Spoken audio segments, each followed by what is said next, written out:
What if a trip to Australia was never really about Australia? What if the speeches, the retreats, the packed itinerary halfway around the world was actually the opening move in a much bigger game, a rehearsal, a test run, a blueprint for something far more significant, a return to Britain? This week, Prince Harry and Meghan Markle touched down in Australia for their first visit since 2018. And behind the scenes, something much larger is quietly taking shape. Tonight, we break it all down, every angle, every controversy, every twist. Because this is not a simple celebrity tour. This is a story about power, security, money, family, and whether the Duke and Duchess of Sussex can ever truly come home. Welcome back to UK Royal News, your home for everything happening inside and around the British royal family. If you're new here, hit that subscribe button right now. We cover the stories behind the headlines, the details the mainstream media buries every single week. Today's video is a big one, so let's get straight into it. Let's set the scene. On Tuesday, April 14th, Prince Harry and Meghan Markle landed in Australia, their first visit to the country since their legendary 2018 royal tour, which many still consider the peak of their public popularity. Back in 2018, they were working members of the royal family. They carried out over 70 engagements in 2 weeks. They attended the Invictus Games in Sydney.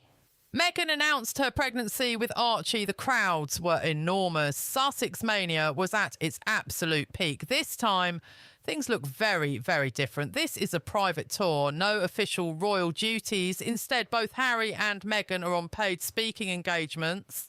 Meghan is headlining a women's wellness retreat in Sydney, organised by the Her Best Life podcast, a 3-day event running from the 17th to the 19th of April. She is reportedly being paid a staggering £185,000 for her appearance, which includes a fireside chat and a gala dinner. Standard tickets cost around £1,400, while VIP tickets climb to £2,000. Harry, meanwhile, is speaking at the Interedge Summit in Melbourne on April 16th, a conference focused on workplace mental health. He is reportedly being paid around £36,800 for his keynote address. But here's something the organisers will not be shouting about. Ticket sales for Harry's event have been struggling. Organisers were forced to slash prices by more than 50%, introducing a cheaper delegate package to fill seats after gold and platinum tickets failed to sell out. Sky News Australia has already described the couple's trip as being in, quote, peril.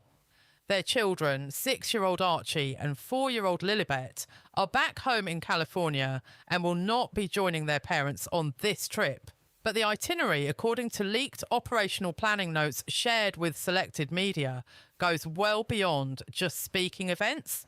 Harry is expected to attend an AFL match in Melbourne and a rugby union game in Sydney sports close to his heart. He has deep connections to Australia's military community from when he served alongside the Australian Defence Force in Darwin in 2015 and from his time working on a farm in Queensland, which he described in his memoir Spare as some of the best weeks of his life.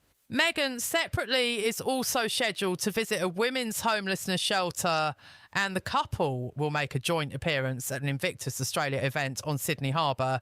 A visit to a children's hospital is also reportedly on the cards. Now, here is where things get seriously complicated and where the headlines start flying. Even before Harry and Meghan set foot on Australian soil, a petition was launched by an advocacy group called Beyond Australia on change.org. Its title, No Taxpayer Funding or Official Support for Harry and Meghan's Private Visit to Australia. It has now been signed by more than 45,000 people. The couple's representatives hit back quickly. A spokesman for the Sussexes told the press, quote, "The trip is being funded privately, so I'm not sure what this petition hopes to achieve." But then the police stepped in and complicated that message entirely. Both New South Wales Police and Victoria Police confirmed they would be conducting security operations during the tour. A spokesman for NSW Police stated their force would carry out an operation, in their words, to ensure public safety is maintained during the visit. Victoria Police followed with a similar statement, and crucially in neither case is there a formal agreement for the Sussexes to reimburse those costs, meaning the additional policing bill will be added to the taxpayers tab. For context, back in 2018, when Harry and Meghan visited as working royals with full UK government protection and Australian Federal Police assistance, the total cost to Australian taxpayers came to approximately 410,000 Australian dollars, roughly £215,000.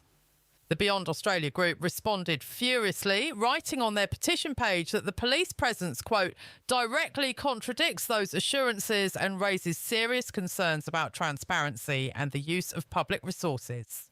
They also push back on claims about heightened security threats at Meghan's Sydney retreat, calling them a narrative fed to the media to justify taxpayer-funded police.